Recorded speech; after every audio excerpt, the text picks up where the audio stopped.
What is going on, Box Bros? It's RageBox here, and welcome back to the Star Wars Cantina podcast. We have with us today special guest Darth Varkor, who is an awesome KotOR YouTuber, and I'm very excited to be chatting with him.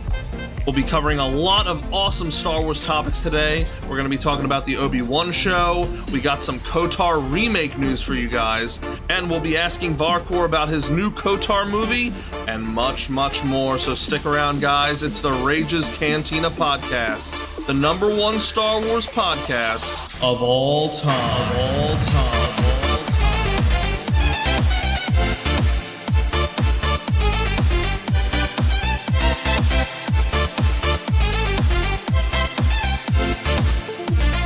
Looking forward to this for a long time. All right, so yeah, I'm here with Tomba, my good buddy Tomba. Say hello, Tomba. Hello guys. And of course, Varkor, the man himself. Hello, thank you for having me. Oh, of course, it's great to have you, man. It's great to finally speak to you after all this time. Yeah, honestly. definitely, yeah. I have a Discord all the time, and yeah, finally get to speak. So, the big topic of the night, well, one of the big topics, the Obi-Wan Show. You know, we've all been watching, I'm sure. Yep. What do you got? What do you think, Varkor, so far of the show? I like it. I'm glad they dropped the first 2 episodes together to kind of get that out of the way, because it was a lot of setup, and I assume we're talking full spoilers here. Oh yeah, full on spoilers. Just go for it. Okay, cool. Yeah, I feel like it was very much just to get it out of the way to set up, obviously, him realizing, finding out about Anakin, and then leading into this episode. There's been like a couple of sort of small, like, directorial problems I've had with it. Sort of really weird little things, like the chase with Leia on that planet. A lot of people really, don't like that chase. Like that. It was so goofy. I felt like you could put like Benny Hill music over it or something.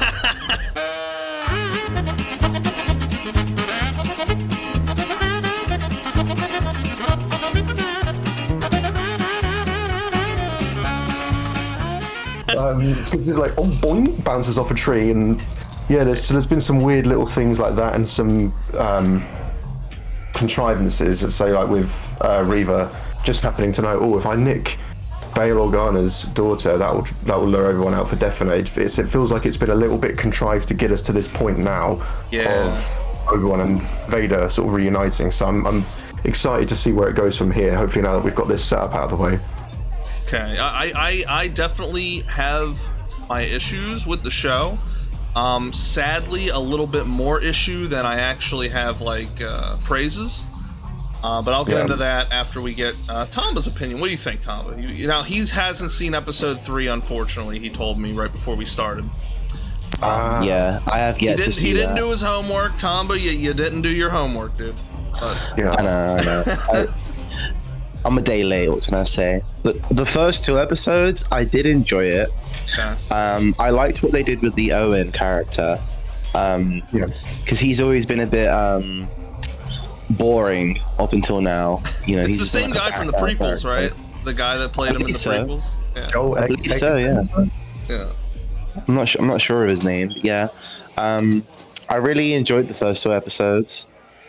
They made Obi-Wan, like, they really, like, give off this, like, feeling of him being out of touch. Like, he seemed a lot less coordinated and, like, just crappy in general compared to how he was in the Clone Wars, and I kind of like that, because I hope that they're going to bring him back to his former strength, and that's why they're showing him as being so, like, fatigued currently. Now, I haven't seen the 3rd episode, so I can't comment on that, but I do like what they've done with some of the Inquisitors. I can't say that I'm a fan of the Grand Inquisitor, because he does not look like his animated show counterpart, and he doesn't look as good as the Revenge of the Sith.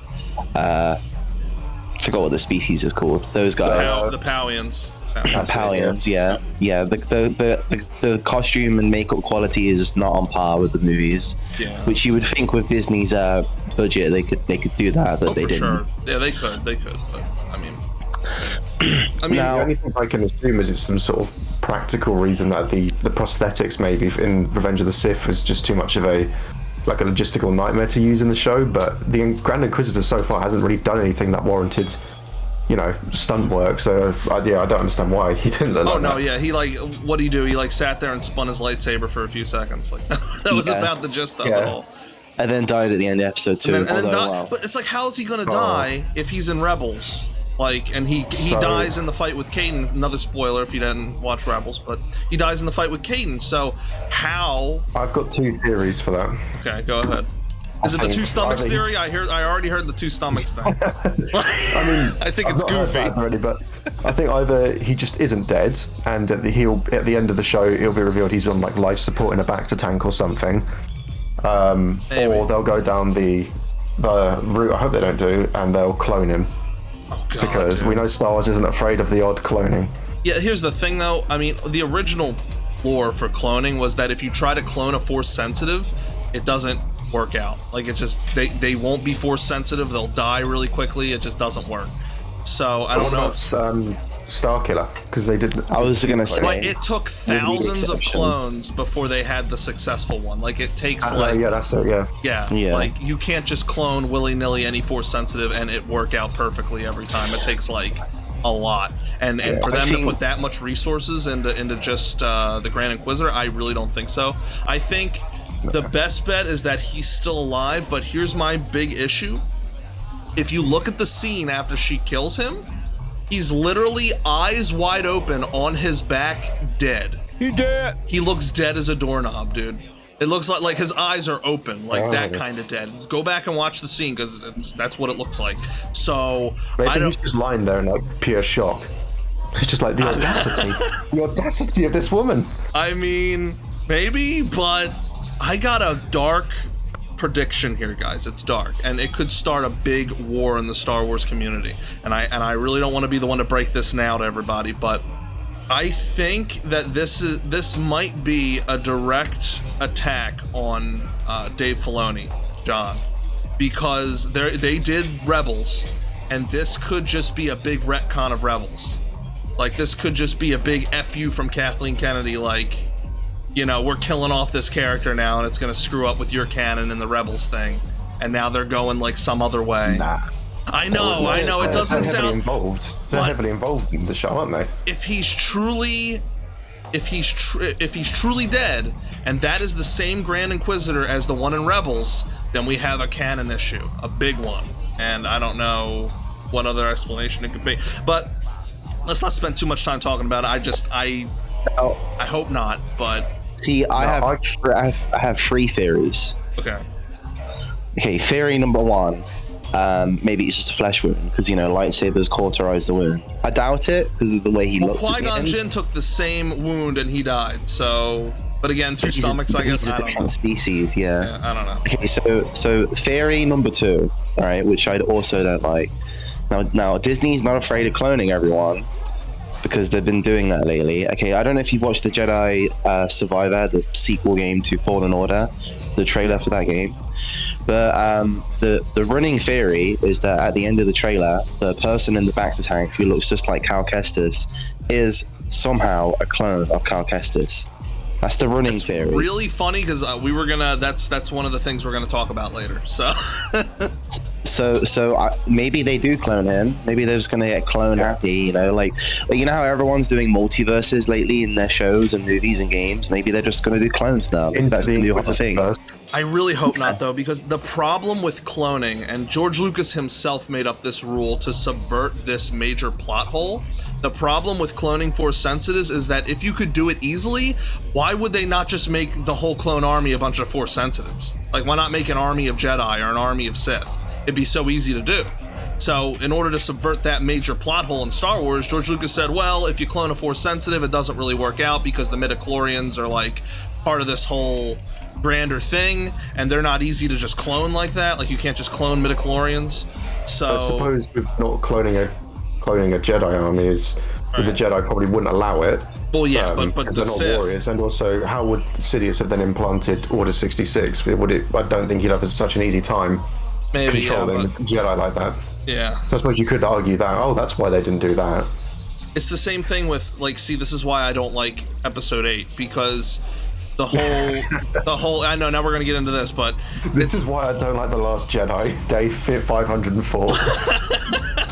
because by her, whatever her name was, kamikazing into the ship, it's like that opens up a bunch of plot holes for previous canon. It's like, why didn't they just do that with the Death Star? That is the biggest can of worms in Star Wars. Why didn't they just do that with the Death Star? Why didn't they just kamikaze a bunch of unmanned ships into the Death Star then, if that's like possible? No, remember, as they say in episode 9, it's the Holdo maneuver, and it's a once-in-a-lifetime thing, and that's all you get on it. Right. So silly, man. Anyway, we're gonna move on though. We're gonna move on. Can I just give my third theory? My theory that I'm running with? Sure. Go ahead. So my third theory, the one that I'm running with, is kind of silly, but then again, it's Disney. Don't put nothing past Disney these days. Is you remember the outlash about how the character looked, the Grand Inquisitor, and how he just looks bad, not like his counterpart? Of course. My theory that I'm running with, again, it's silly, but it's Disney, is that the Grand Inquisitor that we saw die was not the same guy. It's not the same. They're gonna bring in somebody else. Maybe he has like an older brother, who actually does look like the Grand Inquisitor. Like, I know it sounds silly. An older brother. It's not outside the realms of possibility because I'm actually surprised they cast a new actor to play the Inquisitor when Jason Jason Isaacs, I think, voices the Inquisitor in Rebels. And he does such a good job playing him. This guy who plays him now, to me, doesn't sound anything like the Grand Inquisitor from Rebels. No, he doesn't. He sucks. No, he doesn't at all. He doesn't look like. I don't mind him as the Inquisitor, but they didn't do anything with him. Star Wars has done brothers before. You had Darth Maul and Savage Opress. They've done brothers before. So, it's a little different though, because here's the thing: the Inquisitor, the Grand Inquisitor from Rebels, used to be a Jedi Temple guardsman. That was who he was. So if he was once a Jedi, so he wouldn't know who his family was because he would have been taken as a young child away from his family. So I don't know about the whole brother thing. Maybe it's just a guy that happens to also be an ℂℍ𝔸℉𝔼𝕋. I mean, that's so silly though. Like, why didn't they just do it right the first time? And not just kill keep him? a load of them in a pen in case they need a new one. It's like, I don't know, man. All right. I'm willing to bet that it will either be just he survives it, because I mean Darth Maul literally got cut in half and survived, or that's true. It will be a clone, and then this new canon. No, you can clone whoever you like. One of those two, I believe. I hope not, but all right. So the Jedi Fallen Order sequel. I mean, we've all seen the trailer. That trailer is about what's the word? As I mean, it doesn't tell much. It's very vague. It's vague as hell. So what? But the only question I have about it is, who do you guys think that is in the tank? Like, who? I mean, you already gave your theory, Tomba, actually. So I might have to agree and say the same thing, because literally, who else would it be? It just looks like him. I mean, I'm looking at it now, and some people are saying it's Night Sister Merrin, but I'm like, no, that's a guy. Yeah, I can see that's not her. Yeah. No, He's definitely got, not. Long grey hair. Literally looks like a guy. It doesn't look like a girl in the slightest. Yeah, it's got it's a masculine build. Yeah, that's not her. No, there's no way in hell. So I don't know. My answer is I don't know at all. I have no clue. Like, at first I thought it was family, maybe? I thought it might have been a clone they were doing of Cal. Like, it was like a Cal clone or something that they were. I don't know. That's what I thought at first. But then I look closer. It doesn't really look like him either. No, so I'm looking at that. Could be a brother or a cousin. Or it could just be another. It could just be another Jedi. Maybe. It could. So this whoever this guy is, who's the villain, he could be using this Jedi as like bait almost. Well, my theory, my personal theory is the end of Jedi Fallen Order, right? They spend the whole game getting that holocron to find the next generation of Force sensitive children, just for them to like destroy it and go, oh, we'll let the Force do its own thing, kind of thing. Maybe he finds one of them that's like grown up, Maybe they just look similar, but they're not like the same person. Maybe it's just like another person, or maybe it is another Jedi we don't know about, because they're not afraid of making new characters, as they've shown us before. It could just be some brand new. Could be a brand new Jedi, like a remnant of Order 66 that no one knows about. It's all speculation. I mean, only time will tell, I guess. I think that's probably the most likely answer. Cal Kestis was new. Even when George Lucas had the reins, you know, the Force Unleashed game, Starkiller was new, Ram KotOR was new, you know, Maris Brood was new. That's They're not his name. afraid to do new characters. I was thinking for a moment, this guy's hair in the tank, it reminded me a bit of Ram KotOR. I couldn't think of what his name was. Imagine they tried to like bring a character from Force Unleashed into, like, that'd be nuts. That would really be nuts. It'd be crazy, but I would like it because Force Unleashed is my favorite Star Wars game of all time. How long do you guys think it has been in between the first Jedi Fallen Order and now this game? Because Cal looks like he aged a little bit, doesn't he? I think they said 10 years. I thought it was 5 years. Oh wow. I thought it was 10 years. If it's 10 years, then that means it's very close to A New Hope. Well, apparently it puts it right on par with the timeline for the Obi-Wan show. That's what I heard. See, that's why I'm wondering if like we're gonna see Cal in the Obi-Wan show at some point, or maybe like some mention to him. I'm gonna Google the timeline real quick while you continue to talk. Okay. I could have sworn I was reading earlier they said it was like 5 years. 5 years, 10 years. It's just, all I know is it looks like he aged a little bit. Like he's got some crow's feet on him. I'm like, how long has it been, dude?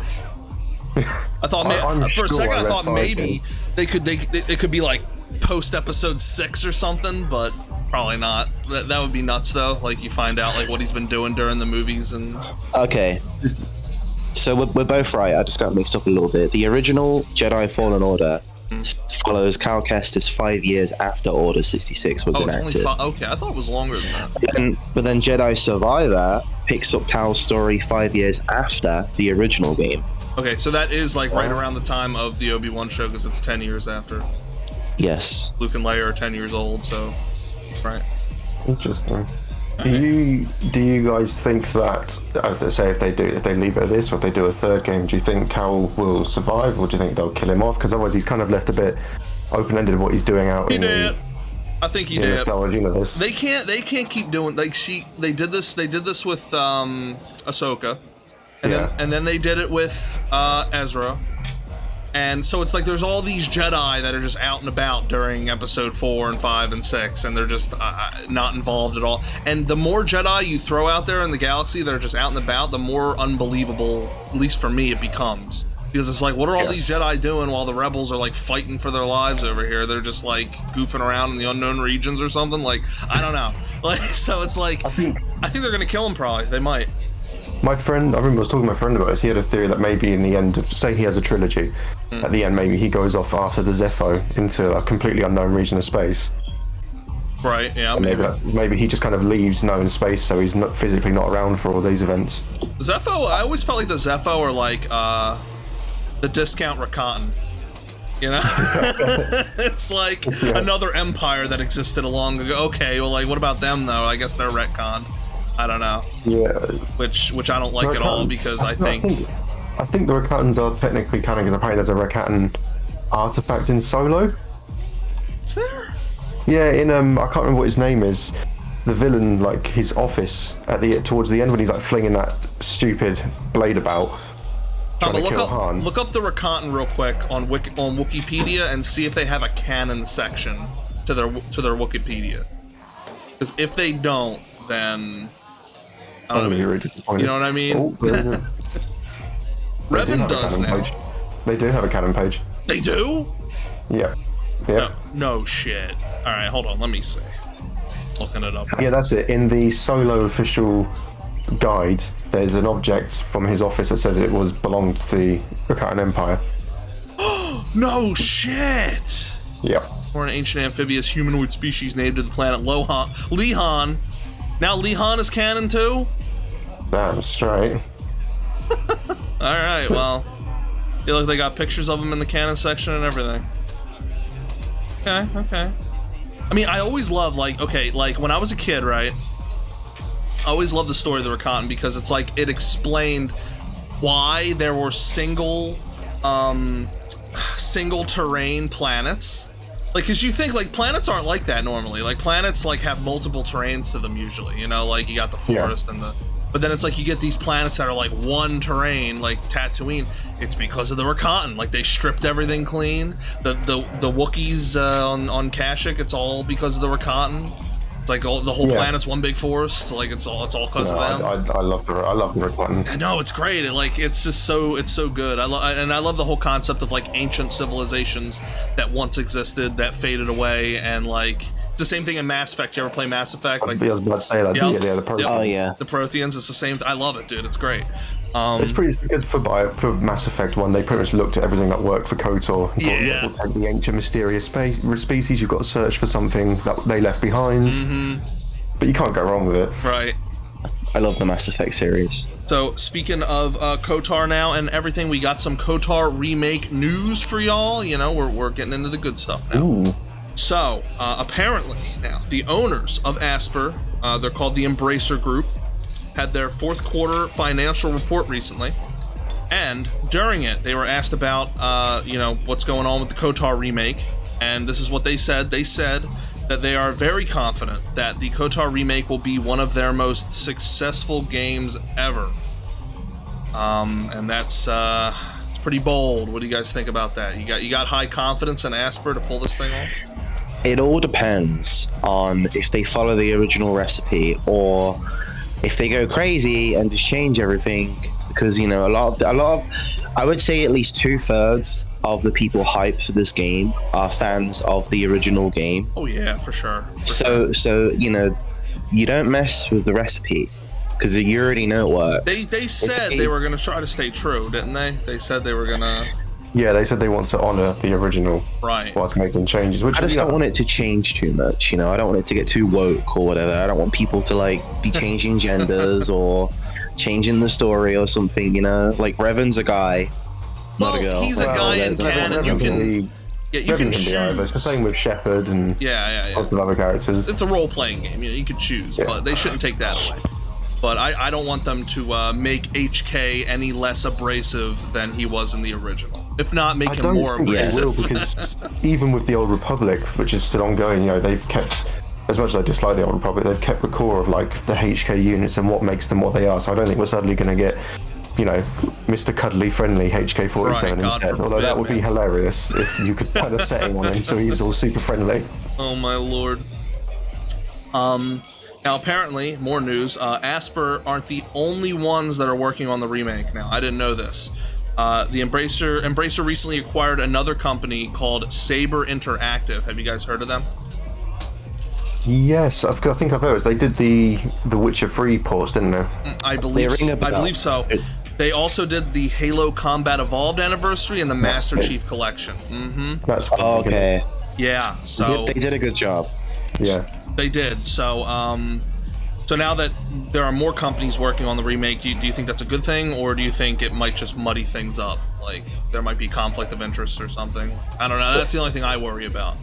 A lot of times I'd say no, it's probably too many cooks in the kitchen, but I honestly don't think this is a bad idea, because if you look at Aspire's track record, I have faith in them, because they've obviously got a lot of passion for the properties. They've done a really good job with the remastering the games and putting them on Switch and all that kind of stuff. But they are a small and new team, so for another team that's got a lot more experience in sort of remastering these big classic, beloved games, to come in and give them a helping hand whilst they work on what they've said is their biggest ever game. Right. I don't think it's a bad thing at all. From the sounds of it, they've gotten it in now, and they've said, yeah, we could do with this extra help. Come on board and help us make this the best thing possible. So I don't see that necessarily as a bad thing. Yeah, no, I'm with you. I'm trying to be positive about it too. So long as everyone has a good idea of what the vision is, right. and it doesn't branch out in too many different directions. They need to have a clear goal, and everyone needs to be on board with that goal. Yeah, this is the thing. When we get these reports of, so-and-so company is helping out, we don't know to what degree. We could sit here and think, shit, they're going to change this, they're going to do that. It's going to be a divided front, but no one's going to be on the same page about it. They might literally just be there providing technical assistance and saying, no, if you do this helps make this run smoother. Right, yeah. We could sit here and speculate, but it could literally just be, no, they're helping us with, I don't know, textures or something like that. Right, yeah. Well, time will tell, but and then there's another thing we learned, that, the Embracer Group said that it won't be long before we get more official news, and apparently it's going to be a big dump of news. It's coming toward the end of this year, so I guess probably either late fall or in the winter. Maybe. When did they announce it? Was it like last September? It'll be about Maybe a they'll full do year, that. yeah. Yeah, maybe they'll do it in September, like 1 year on. Yep. Surprise, here's some, I don't know, screenshots or gameplay or something. Probably. So that's when we can expect more KotOR news. Hopefully, it'll be good. Speaking of KotOR, they recently announced that they're re-releasing KotOR 2 Sith Lords on Switch. Yes. Which is nice. Of They're course. bringing all this attention back to KotOR, it seems. So they have plans. Oh yeah. Asper's always they're always tweeting about KotOR and like showing their love for it. They even tweet to me, dude. Like they've replied to me a few times. Have you guys seen that? Like I've seen that. Like Asper themselves have replied to me on several occasions, like when I'm advertising my KotOR stuff or just talking about it, like that they've replied to me like with little snarky comments. It's so great. The PR team's working overtime. Yeah. No, this is why I've got a bit of faith in them because they seem to be really, really passionate at what they do, and they're like down to earth, you know, like it's good, like They remind me a bit of CD Projekt Red before all the before Cyberpunk, Cyberpunk came out. Cyberpunk, yeah, but apparently I don't know if it's been confirmed, but a lot of the old BioWare devs that worked on the original are working on the remake. Yes, that's what I heard. Yeah, there's a good bit. That gives me hope. That gives me hope. As well as original voice actors too, of course. They got Bastille as voice actress back. If they do not bring back. They should do, because Raphael Savage, you know, he did Caden in the Mass Effect trilogy. He sounds exactly the same. I've used so many Karth lines in my films. I'm 100% certain they got Karth back. They have to. Oh yeah, they probably do. He's done so many other Star Wars games too. You know, there's no reason why he wouldn't. Yeah. We probably just haven't heard about it because he doesn't want to talk about it. So. Yeah, that's okay. I'll give it to you, Tomba. I'll give it to you. So as long as they bring back HKs, then I'll be happy. HK too, of course. So in general, are you guys looking forward to the remake? Are you a little skeptical? What's the overall verdict for you guys? Because I'm looking forward to it. I'm looking forward to it. I'm going to go into it. I'm going to approach it with slight skepticism, but I won't judge until it's out. I'm always a little wary, but I'm trying to be positive when it comes to KotOR. I'll wait and see. It's my favorite game of all time. Like. I'm cautiously optimistic. I think I'll form more of an opinion when I see some actual gameplay on it. But everything I'm hearing so far about it is ticking the boxes. It's just whether they can deliver now with it. That's another thing. Now, when it comes to gameplay, are you guys comfortable with it being like completely changed to be like an action type deal, or would you rather see the old classic action turn-based D20 system? I personally like the idea of the new system. However, I think they should offer the option to switch between the new and the old for the core players. Yes. That did cause a lot of bugs though, jumping between two completely different combat systems. Maybe, but if you selected in the options, if you were to select it in like the settings options, and it was to like load before the game starts, so you couldn't switch mid-game.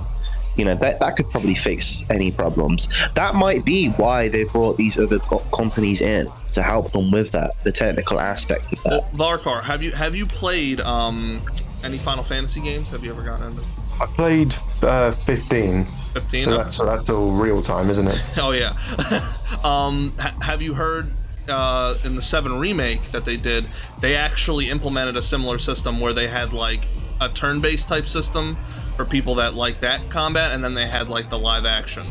So they made it work. So it is feasible. So it's probably feasible. I think they could do it, and I think that is the best route to go, because then it's like you have an option for the hardcore classic fans like us, and then you have an option for the more casual players that just want the action experience. Or this is the thing, because it's very much the turn-based is sort of built for a mouse and keyboard. It's nowhere near as fun doing that with a controller. Yeah. I suppose if they wanted to just update it, I don't know if either of you played Dragon Age Inquisition. I did, yes, and the original Dragon Age has got the same combat system as Knights of the Republic. It's basically like a spiritual sequel to it, and then for Inquisition, it's still turn-based and tactical, but they've added a real-time element to it, so you can actually you click and your character will attack in real time. So it's kind of like a happy medium between the two. Yeah, that's the only thing I liked about Inquisition was the combat system. I thought they did Kind really well. of like Mass Effect. Yeah. So, Yeah. My closing statement would be, I hope they just take the time they need to get it right. Don't rush out the game. Look at Cyberpunk. Release it when it's ready. It's not it's like that game was such a project. Like they bit off more than they can chew. I think at the end of the day, like they promised more than they could deliver. That was they promised the moon with that game. But I think from the sounds of it, there was a lot of miscommunication between the marketing team and the dev team. So the marketing team was saying, "You can do this, you can do that," and the devs were like, "Wait, what? Can we?" Oh, wait a minute. Hold on. And then by then, it's out there to the public, so they're like, "Oh shit, we'll try and make it work." Unfortunate what happened with that game, but it is. Yeah. That's a topic for another time. Anyway. Yeah. So, what's next up? Next up, we're going to talk a little bit about the Andor trailer. I really don't have much to say, honestly. I mean, it wasn't, again, much of a trailer. Well, it was a. You haven't seen the Andor trailer? It was a trailer. let me watch it real quick. Go ahead and watch it. So, what do you think about the show? What do you think the show will be about, Varkor? What are your thoughts? Do you know, it's funny because before I saw the trailer, I was not interested in it in the slightest. I thought, okay, it's Andor, so what? He's just some guy from Rogue One who dies. Big whoop. But the trailer, I kind of like how it seems to be showing this kind of the beginnings, sort of the Empire becoming the Empire that we know, and the beginnings of the rebellion, right? The uprising. The trailer, I literally watched it again just before we came on this. It paints a picture of a, kind of like a more boots on the ground. It feels a lot more in line with what we got with Rogue One. But that is just the trailer. It could just be cut to look like that. It's hard to say with Andor. I'm not as disinterested with it as I was before I saw the trailer. I think I'll get to the point now where I'll wait till it comes out, check out an episode to see what it's like, but I can't say I'm sat here really, really excited for it. Gotcha.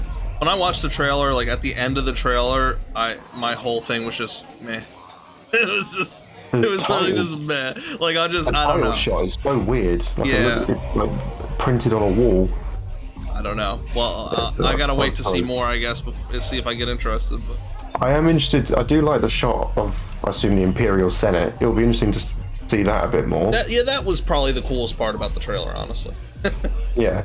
So yeah, there's aspects about it that could be quite interesting. I just think the actual bits with him himself probably won't be that interesting because, I mean, he was fine in Rogue One. He was just a guy. He's not very memorable to me at all. Like I forgot.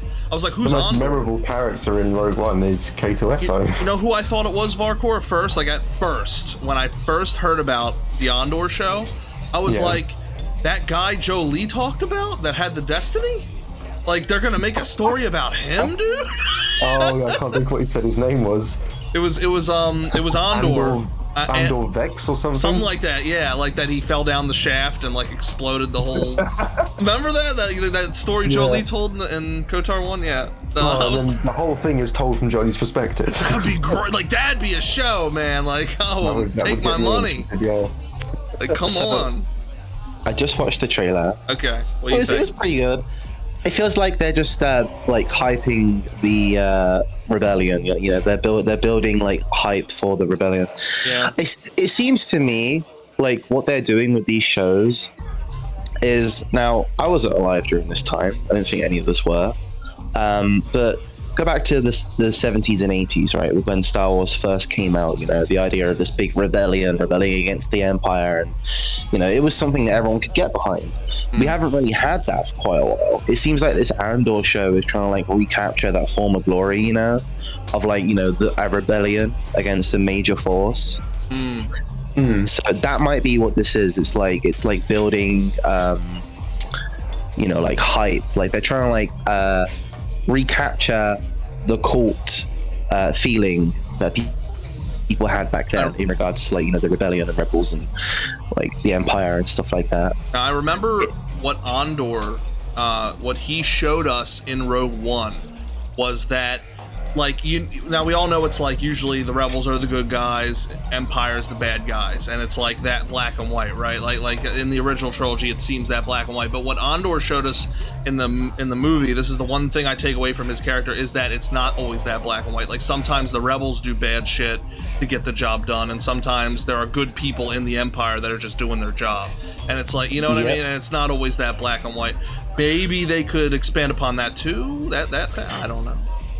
Yeah, it seems like based on what you said, it seems like they might have Saw Gerrera in this Andor show, because he's like a rebel. He's a rebel who does bad things for good reasons, and then Andor is like the opposite, you know, the yin to that yang. He's like because you know, it's like you say, not all people in the Empire were like loyal to the Empire. You know, they were collaborators because they had no choice. A lot of them were in the Republic, you know, and then it turned into the Empire. And like, what are you going to do? They fell for Palpatine's lie, basically. Right. Yeah, they either fell for Palpatine's lie or they had no choice. It's like, what are you going to do? Be like, oh, I'm out. Like, see ya. Like, yeah, and then you and your family get murdered. Yeah, right.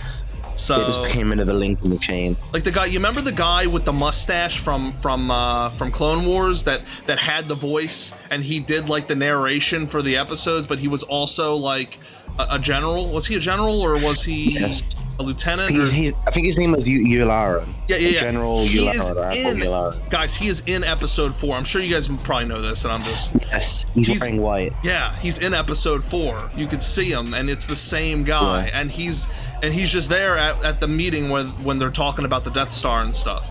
And he was a good guy. Like he wasn't like evil or nothing. Like he was just a lieutenant doing his job. His name was ℂℍ𝔸℉𝔸℉, and he was like a true military guy. Like you know, he was loyal to the Republic, and he bore everything that was going on, you know, with the fall of the Jedi and stuff. And at the end of the day, you got to remember that he's not loyal to the Jedi. He's loyal to the Republic, and the Republic became the Empire, and he was loyal to that because ultimately he's just part of the big military machine. You know, so he was true to his character. This is why I always love the deeper politics of Star Wars. It's like so interesting to me. I don't know how people get bored by it. It's like, you know what I mean? Like I feel like. Have you seen the Phantom Menace?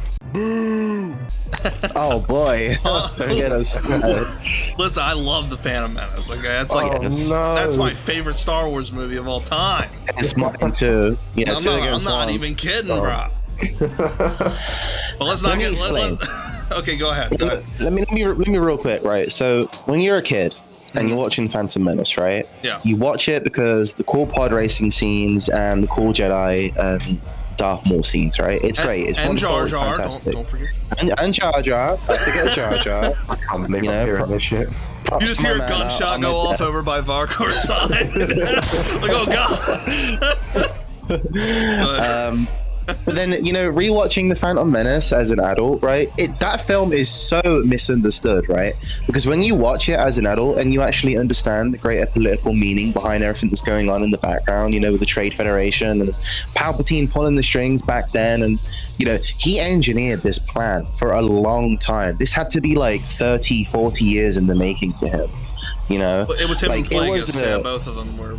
Darth Plagueis. Yeah, but it was it was a true grand scheme, and it's really amazing to just see, like, it's there in episode 1. You don't see it, you don't notice it. But then when you see episode 2 and 3 and 4 and 5 and 6, and then you go back and rewatch episode 1, it's like, wow, it was there the whole time. I just couldn't see it.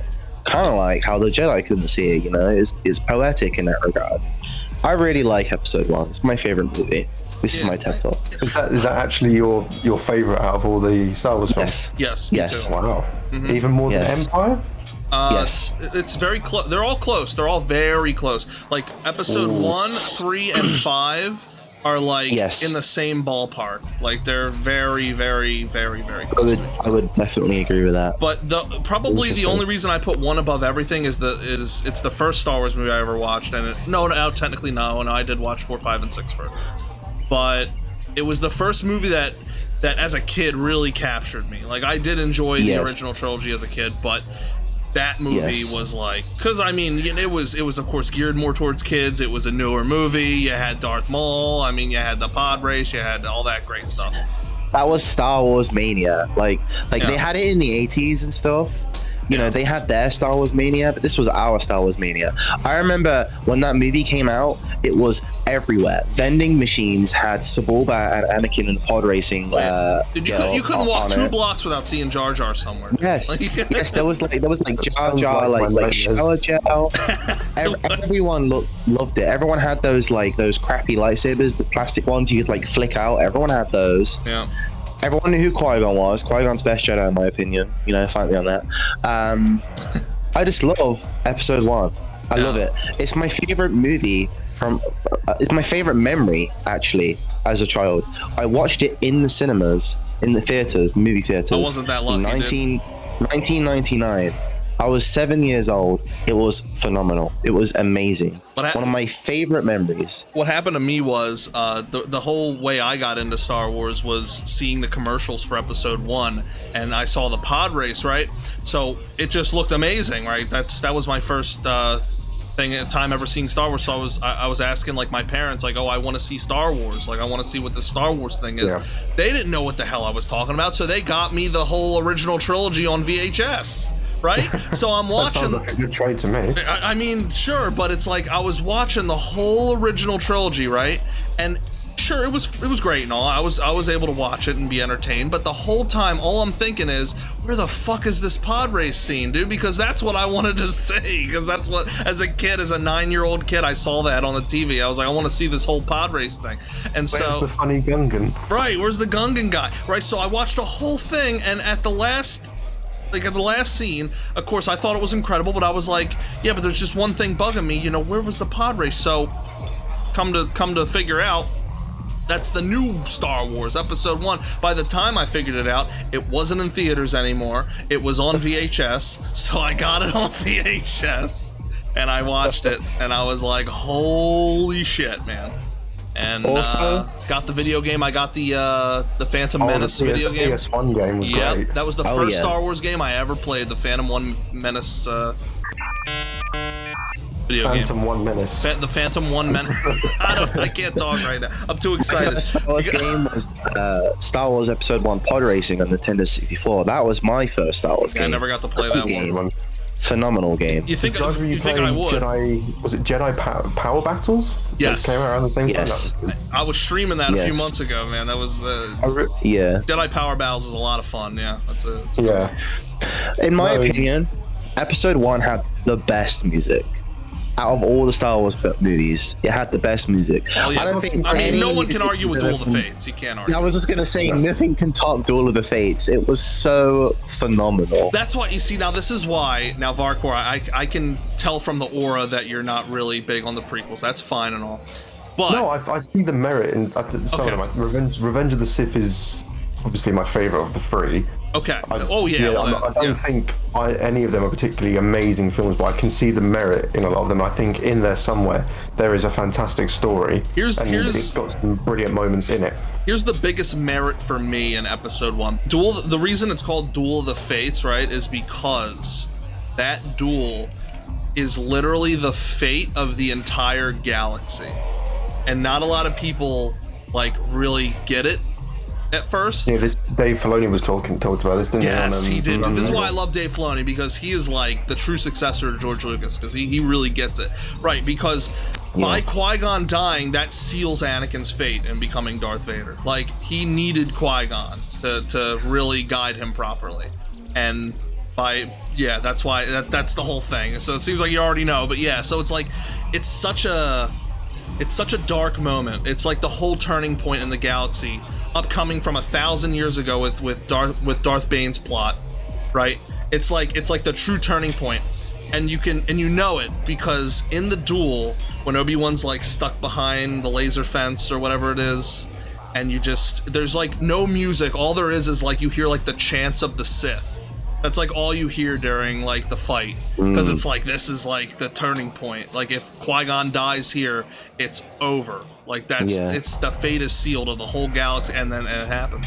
That's it. It's like Darth Maul said at the start of the movie, you know, at last we will have our revenge. Yeah, and that's what the whole now Disney calls it the Skywalker saga, whatever you want to call it, but that's what the whole Skywalker saga is about, is the revenge of the Sith, like the whole them just coming back after 1,000 years of essentially being in exile. You know, the whole Rule 2 thing. Did you just? I don't know. It's just reminded me of it. Have you ever seen the video of what if Obi-Wan used force speed? Yeah. It just made me think. He should have to get through the gates quicker, but maybe he was worried about the gate turning on too fast or something, and him flies off the edge. Yeah. Oh yeah. No, yeah, it's a funny video. But it's funny because they use force speed in the beginning of episode 1, and then they never use it ever again. Like, what the hell? It's like, George was writing the film. I forgot. Yeah. It's not, there's always those hiccups because I mean, force speed, while it is great and it is a true force power in my opinion, no, it's great. It's also one of the greatest force powers in KotOR. Most people sleep on it. They sleep on it hard, but it's for more than just running around fast. I can tell you that much. But anyway, despite it being a great force power and all, it really does create a lot of plot holes in the story if you just let force speed go whenever the Jedi wants it to go, you know. It's because there are plenty of times where catching up to them, like push and pull, like why can't you pull someone back towards you kind of thing with force pull and stuff like that. And yeah, like in the end of episode 3 of Obi-Wan. Now cover your ears, Tomba, if you don't want to be. But at the end of episode 3, why didn't Vader just force pull Obi-Wan to him again? Like yeah, that is my biggest problem with that, because he could see that droid picking him up. He just stares at it. Like yeah, man. It's we could talk about that for hours, but we don't have. It was amazing to see the dialogue between them and then come face to face again. But there were that was the best part of it. Stupid decisions. Him saying, Vader being like, "I am what you made me." I was like, I was blown back, dude. Brilliant. That was the best part of the whole. That and when Obi-Wan was talking about the memories he had of his family, that was like really major. I thought that was great. Memories of his when he's on the back of that truck. Yeah, talking with Leia. Yeah, and he said he remembers. Yeah, I've really liked the dynamic between him and Leia. A lot of people complained about it, but yeah, it's alright. I like the bit in the second episode where he's reminded of Padme. Yes, people were saying Satine. I'm like, come on, bro. Like, I get, like of course he's talking about Padme. Like, are you kidding? Anyway. Yeah, I just thought that was a nice little moment. I like that. All right, Tom, you can come back, dude. Yeah, my ears are on fire. I'm gonna have to go watch that later. Okay. So before we move off the subject, branching off of episode 1, we should really quick just talk about Liam Neeson is coming back as Qui-Gon Jinn, which he has not done since episode 1, and he said he wouldn't do it unless it was like a major project. So I'm looking forward to it because I don't know about anyone else, but Qui-Gon Jinn is my favorite Jedi of all time. It's called Tales of the Jedi, correct? That's the project. I believe so. It's centering around Count Dooku and Ahsoka, so I'm not quite sure how Qui-Gon's going to fit into this because, you know, Ahsoka was after Qui-Gon's time, but I don't care. I'm just hyped for Qui-Gon. I want to see that lovely bearded man again. Like, I love him. He's gonna be. He has been back in animated form because he was in the Clone Wars, wasn't he? Yes, he was a little bit, and like a couple episodes. And I think he did do a couple of new lines for the end of Rise of Skywalker, I think. Yeah, I believe so. And he did lines before in other movies as well, like in episode 2 when Anakin's like killing all the Sand People, and Yoda's having the visions of him killing the Sand People. You can hear Qui-Gon saying, "Anakin, stop!" No. He's trying to talk to him. Yeah. So I love that those little things that I'm willing to bet. It wouldn't surprise me if he has a secret cameo at the end of Kenobi. I'm so. Oh yeah, I'm sure he'll come back. Here's the thing. He's got to. The canon again. Now I respect the canon. You know, I'm huge on it. The original canon. That's what Yoda said. The original canon. No, let me explain. The original canon is that Qui-Gon never learned how to manifest his form in the Force. He could only speak to you. Right? He never learned how to manifest his form. So if the canon holds up proper, we won't see Qui-Gon. We'll just hear him. Or it will be some sort of weird dream that Obi-Wan has, so he kind of hallucinates. Yeah, that could work, They wanted to have Liam Neeson there. That could work. I definitely think he's going to come back because, okay, one, it's announced that he's working on this new project, which is great news. It's news in the sense that we haven't heard anything about him regarding Star Wars for a long time. Yeah. And also, I haven't seen episode 3, but in the first 2 episodes, Obi-Wan is like lamenting, like he's like, "Master, guide me, Master, where are you?" You know, he's talking about Qui-Gon a lot in the third. I'm wondering if he's talked to him at all. Like, has he talked to him before and now he just can't get a hold of him, or has he not been able to get a hold of him in 10 years? He's not been answering his phone for a while. Yeah, yeah. Like, didn't He's, Yoda like, teach him cutting how to stuff do on it the Force. properly? Like, I don't get it. Well, that's what he said at the end of episode 3. He said, "I have training for you." I feel Maybe it's because Obi-Wan is spending so much time by himself, he's losing his touch with the Force. Like, and maybe he's finding it harder to connect to him. I hate to say it, but I feel like they're luking him up, dude. They're luking Obi-Wan a bit. You guys know what I mean by that? Like, they're luking him. I feel like it's been explored a lot better with Obi-Wan, and with Obi-Wan you can see his reasons for it, because he's traumatized. He failed his best friend and thought he left him to die. Yeah. You know, Luke doesn't have. Okay, yeah, it happened with Ben, but he's already been to the extreme where he knows he can bring people back. He redeemed Darth Vader, whereas Obi-Wan did lose in every sense. He lost everything. So I can understand it a lot more with Obi-Wan. But also another key difference is when they come to him for help, yeah, he has a little, "No, I'm not doing this, I'm not your man anymore," but he snaps out of it in the end and he does come and help. Which is what Luke should. Luke, I guess you can argue, does. I hope it's such a stark contrast from like that wise old wizard in the desert, you know, that like always knows what to do. You know, he's got it down. Yeah, it's just such a contrast from that. Sort of changing this, he's going to realize that he can't just be sort of existing and not living. He needs to actually do something with his life. And what I didn't get is, how is he protecting Luke? Right, when he hasn't been practicing in the Force, obviously he hasn't been, you know, because he could barely lift Leia. B, he buried his lightsaber in the desert. If some trouble comes along, how's he gonna, you know, it's like, if he remembers where that is. He does remember where it is, but it's like, what are you gonna do? Run out to the desert, go dig it up real quick? Like, you know, just give me 5 minutes. You know, like, I don't know. I definitely have my issues with the Obi-Wan show, I think, especially after, I won't say what, but after what happens in the 3rd episode, I think it's going to be a bit of a wake-up call for him to think, fuck, you know. Yeah, I got 3rd-degree burns now all over my. I mean, sorry. Do you think? I can't. I'm sorry. We got to move on to the next topic, guys. Do you think maybe he feels like he failed Qui-Gon because, you know, he asked him to train the boy. Yes. And then he also probably feels betrayed by the Force itself, you know, because he was supposed to be the chosen one. Maybe. This is something I wish they tapped into a little bit more in the prequels, because you get lots of how Anakin feels like he's got a lot of pressure on his shoulders to live up to Obi-Wan and not disappoint him. I wish we could have seen a bit more of Obi-Wan thinking like, fuck, you know, am I living up to Qui-Gon's example? Am I doing this right? Would he be proud of me? Right. It would have been a really interesting thing for them to focus on in the prequels, thinking about that. All right, next up, our next topic. We're going to try and do this one really quick. Just what are your favorite Star Wars characters, guys, and why? It could be from EU, it could be from the movies, it could, whatever you want. Doesn't matter. So I'm going to mention the 2 obvious ones. Okay. That's Qui-Gon and Darth Maul. Okay. I love them. I don't think I need to expand on why they're so great. Even though one killed the other, you like. Yin and yang. Yeah. I just love them.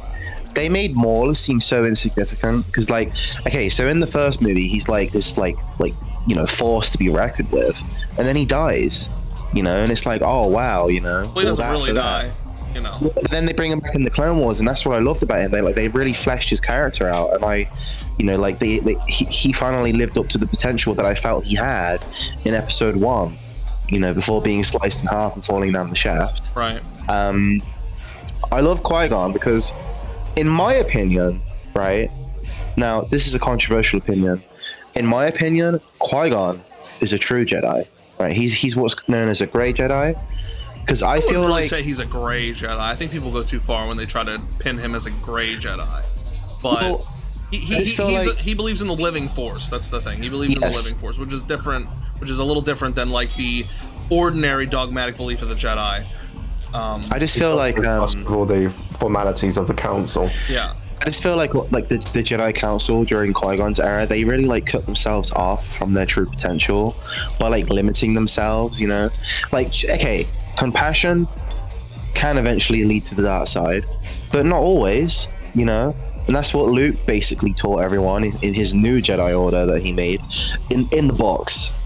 That is, in the box after episode 6, he did a new Jedi Order where he encouraged compassion, but he warned about how, you know, it can lead to the dark side, you know, so it's okay to feel compassion, but you gotta like show restraint sometimes.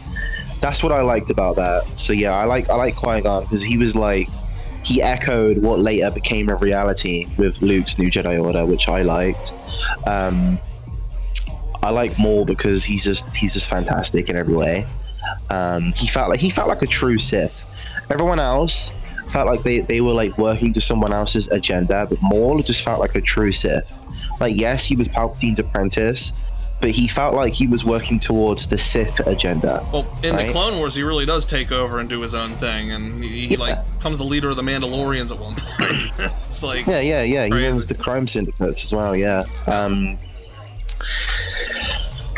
I really like Starkiller as well. Like, I cannot express how much I love Starkiller, and I really want them to bring him back. Right? I don't know. I don't think they'll ever bring. I don't think they'll bring him back in like. I don't think they'll ever do a Force Unleashed 3. No, you know, because Disney being Disney, they're probably gonna wreck on him. But okay, so I sent you an image earlier. So basically, one running theory is that Starkiller could be making an unexpected introduction to the new Star Wars canon, because Dave Filoni, one of the major forces behind the Star Wars series, has previously said that he wants to bring the classic character in to the modern Star Wars canon.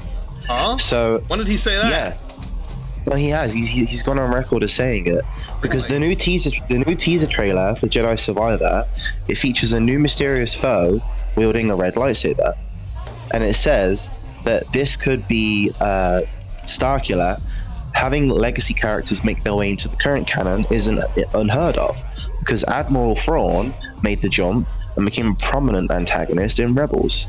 So, you know, could Survivor see the old video game protagonist clash with his modern counterpart?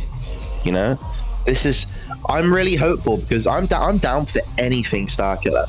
Like, if they bring him back in this new way, then it would be like, you know, that could be why they killed off the Grand Inquisitor, because they were like, he sucks, no one likes his character design, his makeup's crap, let's kill him. And then they bring Starkiller in, like, in the game, and maybe they'll bring him in the show, who knows? I don't know. I mean, maybe that's expecting too much. But he could be the leader of the Grand Inquisitors, but then again, that would fly directly in the face of the whole secret apprentice thing. So yeah, I'm hopeful for him to return. I'm hopeful for him to return, but I don't know in what capacity they would make him return. Here's my thing. My thing is the Force Unleashed will always be canon in my head, and that's all that matters. Yes. So, yes. Because I love that story of the Rebels, like, creation more than anything else they've tried to throw at me. Like, yes. I really think that was the best explanation for how the Rebels got started.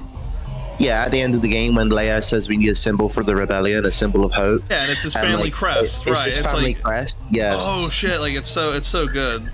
Like, yes, 110%. Yeah, I just want Starkiller back. They changed it in Rebels to where the Rebel symbol was some bullshit that what's her face spray painted or something, like, and they combined it with like something else. Yeah. Like, yeah. Well, like, that's so much weaker compared to, like, it has such less impact than the story of Force Unleashed, which, by the way, George Lucas was literally there for the whole thing, the Force Unleashed. Yes. So he approved that story himself. So I it's watched like the project. He was kind of involved with, wasn't it? Yeah. I was following the game's development for 3 years on the website, like constantly checking for updates before it finally released in 2008. That's how long ago it released. Really? Wow. Yes, I was following it. I didn't know about that game until it released, but then I played it and I was like, holy shit! I played it at a friend's house. And I was like, yo, like, this is a Star Wars game? Holy shit, dude. They had a website. It was called Star Wars Force Unleashed, right? And like every month they would like drip like new things onto the website. So it was just the game logo, and then there was like after a month there was like lightning, and then the lightning would like illuminate these silhouettes of characters, which would be like, you know, Maris Brood, Starkiller, Ram KotOR, Darth Vader, Shakti, Proxy. Also Proxy, great droid. Where is he? We got to bring him back. Hashtag bring back Proxy. Bring him back. Yes. Bring him back. Yeah, they eventually released an image of a silhouette in a back tank, and we didn't know who it was. And then it was revealed to be the apprentice, but there was loads of bubbles covering him. And then, eventually, after about 5 months, like his character was revealed, but there was no lore on him. And then, I think it was like the 7-month mark, they finally released a silhouette of KotOR, and then they gave the lore to ℂℍ𝔸℉𝔼𝕃. So we finally learned what was going on in the story. Like the basic like core aspect of the story was that this was ℂℍ𝔸℉𝔼's secret apprentice. And it was so amazing because it, like, for me, it recaptured that, like, you know, what makes Star Wars, because it was brand new. It felt like Star Wars. It was George Lucas's like personal project, you know, and it was just fantastic. George Lucas will always be, in my opinion, and I believe your opinion as well, like, he is the creator of the mythos, and I don't take anything Disney says or does to heart, because that's just Disney being Disney, trying to, like, you know, capitalize on profits. If you go by, and I've said this plenty of times, if you go by the laws of canon that were established by the Greeks back in the day, you know, the original creators of mythos, if you go by those laws, then literally everything Disney does is technically a fan fiction. Even though they own the rights, they can't own the mythos. The mythos is with the mythos holder. Like, it's the same thing like Homer back in the day. Like, Homer made all those stories. No one could take his stories and change them. Even if he sold the rights to his stories, he's still the mythos holder. Like, he's the one that... Yes. So George, it's the same way. Like, George is still the mythos holder. Yeah, really. He had a certain direction in mind all the time, whereas Disney has been a lot of chop and change and course correction. Right. And he was... I just feel like overall, George was more meticulous with Star Wars. Like, he really tried to, like, perfect things, and Disney can be lax in some areas, and then you get the plot holes and everything. I mean, they switched directors 3 times in the new movies. They didn't know what the hell they were doing. At one point, Rey was going to be a Kenobi, then they changed it. That was confirmed, by the way. Yeah. They didn't have a clue. Yeah, Daisy Ridley was saying about that, wasn't she? Yeah, she was. Yeah. Okay. So, favorite Star Wars character, Varkor, go, make it quick. I'm going to have to pick 2. I think, of course, I'm going to have to pick Revan. Of course, me too. He is just the boy. He's the boy. I love him in every aspect. And the other one is Luke, because he was my childhood hero. Oh, dude. That's amazing. Yeah, just I've always loved Luke, so the original trilogy is what I saw first, and yeah, just Luke as a character, it really connected with me, and yeah, I love Luke, and that's one of my favourite colour is green, because of Luke's green lightsaber, and same. Yeah, Luke is Star Wars to me. Oh yeah, he really is. So I gotta ask you this, Varkor, do you like, and I'm sure I already know the answer, but I gotta ask all the same, do you like the original post-movies canon of, like, Luke's Jedi Temple with KotOR and all them and that whole thing, or do you prefer the sequel nonsense? The sequel nonsense. No, I do prefer a lot of the ideas in the original canon. I love the Jedi Academy games. They were great. Again, that's another sort of childhood nostalgia. Yeah. I think again with the sequels is there's a lot of really interesting concepts and ideas in there that were poorly executed. It could have been good. It definitely could have been good. Yeah, the idea of Luke starting a new Jedi Academy and failing and having a repeat of Darth Vader basically is a fantastic concept, I think. But we just, you know, they never did it properly. We've never seen that happen. Why didn't we get a film with him and his students? Like, that would have been much better. And you could have seen him struggling with the responsibility of having to transition from like a war hero to I'm now a man of peace. I've got to lead these students. Yeah. It's a stark contrast though from the original canon, post movies canon, or not really canon, but like, you know, the EU because they make Luke so, like, he gets so powerful. Him basically a god. He becomes like the true chosen one. Like, he gets more powerful than Anakin.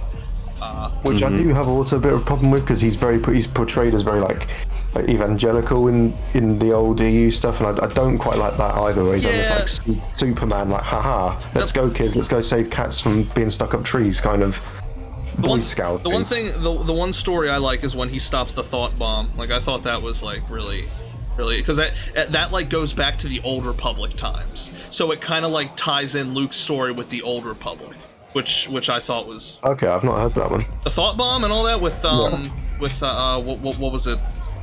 I forget the name of the Sith that created it, and he created it like thousands of years ago, like before the time of Revan.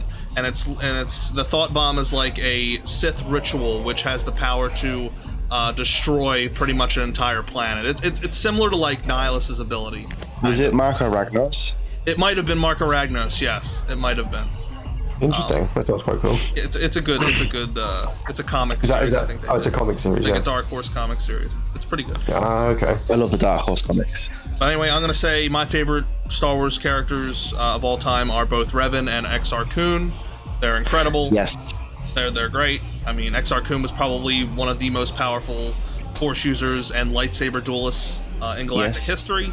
You can debate me on that, but that's about it. I would agree. Wasn't Exar Kun the first one to do the double-bladed lightsaber? Pretty sure he was. Technically, he brought it into like okay, so there were always dual blades, like double-bladed vibra blades and things like that. But he was like, hey, what if I, did that, but with a lightsaber? And so then he... Big brain move. Yeah, big brain move, fucking invented the double-bladed lightsaber, went up to his master, he was like, do you like my new invention, master? And then just killed him. And, turned to the dark side, became a Sith. Yep. Took on 100 Jedi by himself, he was the man. Yeah, he was a Chad. A true Chad. He was. Speaking of true Chads, it's finally time now, Varkor, to talk about your movies. The moment we've all been waiting for, dude. The man of the hour, Varkor. So it's no big secret that you're a big fan of KotOR, a nut just as much as I am. Just a bit of one, yeah. And you've made a lot of amazing KotOR content, right? If you say so. as well as helped me a lot with my work, and I very much appreciate it, dude. No worries. But in particular, your KotOR movies, right? You've done quite a few of them, and they're pretty awesome. 7, I know. They're pretty. I gotta watch all of them yet, but I'm getting there. What would you say was your inspiration for the movies, and what was your process? Like, what's your process in making them? Funny enough, the inspiration was actually another YouTube channel that also does the same thing. Oh wow. Their channel is called KotOR Movie Saga, and they were the first to do it. The original guy from their team, he started doing it back in 2006, and he was recording the game on the Xbox copy using like a VCR, like an old capture card method. Oh wow. And you can still find that very first version. They've redone them all since, because there's like a free camera mod like cheat you can use on the console version. You can get some really nice shots with it. Wow. So I remember watching that as a kid alongside playing the games and absolutely adored it. And they go for a much more conventional canon adaptation. Mm-hmm. So when I thought I got to a point where I'd sort of learned a little bit about modding the game and stuff like that, and I thought, I really want to make my own version. I had all these ideas of what I wanted to do differently. But I thought, no, I'm going to make Revan go to the dark side instead. It was just kind of a, what if I do like an alternative to what they're doing? See, I feel like you spoiled me a bit because I didn't watch the last movie yet, but I can tell from the beginning. No, I can tell though it's okay from the beginning, like how he's talking. I wasn't subtle in the marketing. This is kind of like the prequel trilogy, if you will. It's kind of like the Revenge of the Sith of them. Okay. It's like when he's talking to that guy in the hologram, and like the guy, what is he asks him something about the Jedi, and then. He says he should have known that Jedi would be so complacent, I think. Right.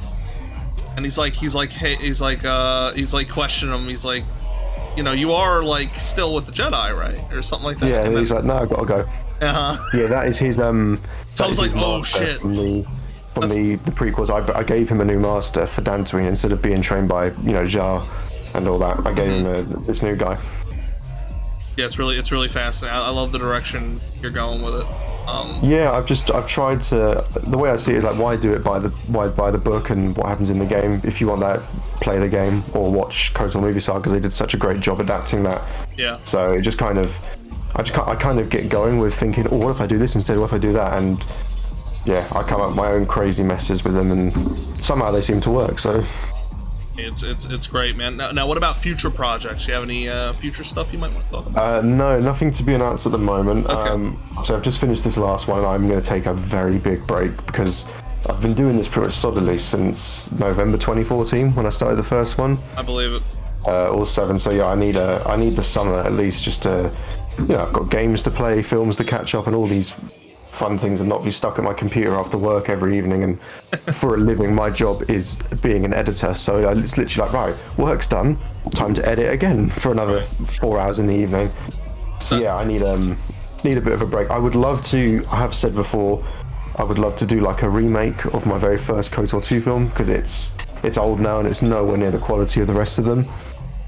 So it's sort of like a special edition kind of thing, but I'd probably just remake it from scratch. It's literally what I'm doing with my whole KotOR Let's Play, because I Let's Played KotOR before, back in like 2012, and the quality of it is crap compared to what I'm doing now. So yeah, that's basically what I did. Yeah, it's like a redux. So. Yeah, it's when I look at what I can do with the game now compared to back then, it's not even night and day. It's such a huge leap. Yep. In quality, so, and it would be nice to go back to that one, because it's the one that started it all, and I was really happy with that one, because KotOR 1 isn't too bad to adapt. You can kind of split KotOR 1 into 3 acts quite easily. KotOR 2, it's like, where do I end one? Where do I begin the next one?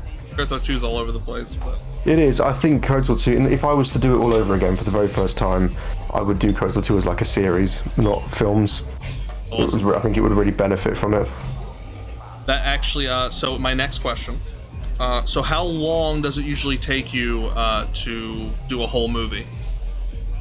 I mean, it depends. This last one, Heart of Darkness, I began late August 2020, not 2012. Yeah, so this one took me nearly 2 years. Wow. Just because I've had other stuff going on in my life, and obviously we had COVID and all that kind of stuff. But yeah, this one just took a lot of effort. But the rest of them, I would say, I take maybe a couple of months to write the scripts beforehand, do like a bit of like pre-production stuff, like kind of building some assets in the game, and then filming will maybe take me 6 or 7 months, and I'll edit as I film, and then another few months on top of it finishing post-production. So I'd say usually the time frame is usually about a year to a year and a half usually. It just seems to be these newer ones, as I've got bigger and bolder with the ideas, they've took a lot longer. And the fact that this one is 3 hours long didn't help. Oh yeah, that's crazy though. 2 years, it's like the production of an actual movie. But you're a one-man show, right? Like, it's just all you. It is, for the most part, yeah. So with this film, a YouTuber called ℂℍ𝔸ℕ𝔼𝔼, he came on board and has done some absolutely incredible visual effects. Yeah, like, seriously, these things should be in the remake. I do know Burning Earth. He comes into my streams and chats with me once in a while. He's great, and he's great. Yeah, the work they've done is amazing, and I'm so grateful that they've partnered with me for free on this kind of thing, because they're a proper visual effects artist. So when I sort of talked to him about some of the sequences in the film and showed him what I was working on, I never thought they would be anywhere near as good as what they are. So yeah, but no, aside from that, usually it's just me, and then there's other people in the KotOR modding scene that I talk to, and I sort of ask them for help sometimes. But yeah, the bulk of the legwork is mostly me. Right, and would you say you take any inspiration from other Star Wars media when you're editing? Yeah, definitely. Well, maybe not so much in the editing, because I also try and make my films feel a bit different to the normal Star Wars films. I don't have the title call, for example. I try and go for a bit more of like a cinematic approach, not so much the conventional Star Wars. So that's not really in my mind in the editing. Obviously, in the writing process, you're inspired by the Star Wars, and I always try and sneak in lines from the films and bits of music and that. But I try not to let it get too much in the way these days. I think in the older films I was a bit more reliant on copying the films a little bit, like with the themes and stuff like that. But no, with these newer ones, I just take bits and pieces of inspiration from everything. Like, I think people have been commenting on this one, sort of picking out every single reference they could notice, because there's a lot of them from all different types of media. I noticed that. All right, and the last thing I want to ask you is, besides KotOR, what is another Star Wars game that you love just as much, if not maybe even more? There isn't any Star Wars game I love more than it. Definitely. I agree. Knights of Republic 1 and Knights of Republic 2, they are the peak of Star Wars to me. Yep. I do really like Jedi Fallen Order. That's a great game, and it was wonderful to have it after so many years of having questionable Star Wars games and not the best Star Wars content. True. Aside from that, I do also have just a very soft spot for Jedi Outcast and Jedi Academy because they are kind of, and Battlefront 2, they're kind of like the old childhood nostalgia game for me. Battlefront 2. Yeah, of course, Battlefront. That's our childhood right there. Mm-hmm. I'm currently. Go ahead. Sorry. I was going to say, just having said that, the new Battlefront 2, DICE did in the end get it to a really good point before they cut support on it, so I did. still hop on that sometimes, and I'm playing it. That's how they should have had it when it first came out, you know? They should have done. I give DICE respect for the fact that they stuck with it, and EA definitely. Thankfully let them stick with it. If they ever do a Battlefront 3, which I doubt, but hopefully they can get a home run with that one, because I think they learned a lot of lessons. Yeah. My only complaint about the new Star Wars Battlefront 2 was towards the end, they were going to release their final characters, and me and my friends, we knew what we wanted. We wanted Ahsoka and Asajj Ventress, and what we got was BB-8 and BB-9. Yeah, that was dumb. Like, that was really dumb. I was like, okay then. Like, this is like Disney clearly slid them $100 and said, there you go, big boy, put this in. Like, goddamn. Yeah, I don't know why Ahsoka is not in the game. That would have been amazing. If it was still coming out now and Ahsoka wasn't in it, I'd be baffled because Ahsoka is now in the limelight again. I guess at the time it was just before all the TV shows, so yeah, maybe they didn't think that she was, relevant enough or anything like that. But I think if it was to happen now, she would 100% be in it, surely. But you said you like the Jedi Academy games, right? Yeah, oh yeah, love those. Yeah, I just beat Dark Forces 1, and now I'm currently going through Dark Forces 2 for Star Wars Wednesdays, and it's my first time, playing the game, and I haven't... Tough, they're amazing. They're truly... I wish I would have played them back in the day. I really wish. And I never beat Jedi Academy, I never played all that much of it, so...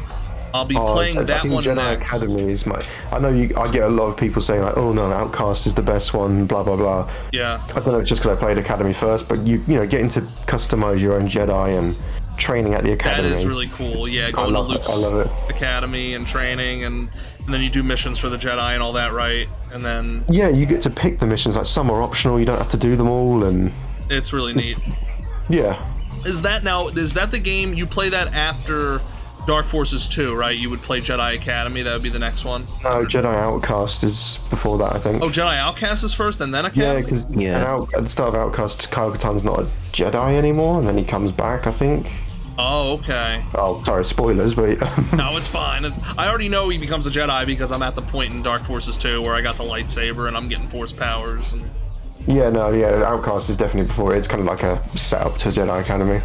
I always thought, I think that's really cool how it's you got Kyle Katarn, who's badass enough to go in and single-handedly defeat the Dark Troopers, and then you give him a lightsaber and Force powers, and it's holy shit. He's great, and then his voice actor voices Revan in the Old Republic. I know, yeah, it's great, dude. It throws me off. All right, I think with that, we're going to wrap it up, guys, so thanks so much for being here. Varkor, again, it was great talking to you, man. Yeah, likewise. So thank you for having me on. It was great. Of course. Yeah, I enjoyed getting to meet you and hearing your views. Yeah, likewise. It was nice to meet you. And hopefully, maybe we can do another podcast at some point in the future. But definitely. Have a great one, guys. Thank you. All right, and that's gonna do it for this Star Wars podcast, guys. I hope you enjoyed. If you want to add anything to the conversation, feel free to comment it below. And as always, I'm your host, Ragebox, and we'll catch you next time. Peace out, Box Bros.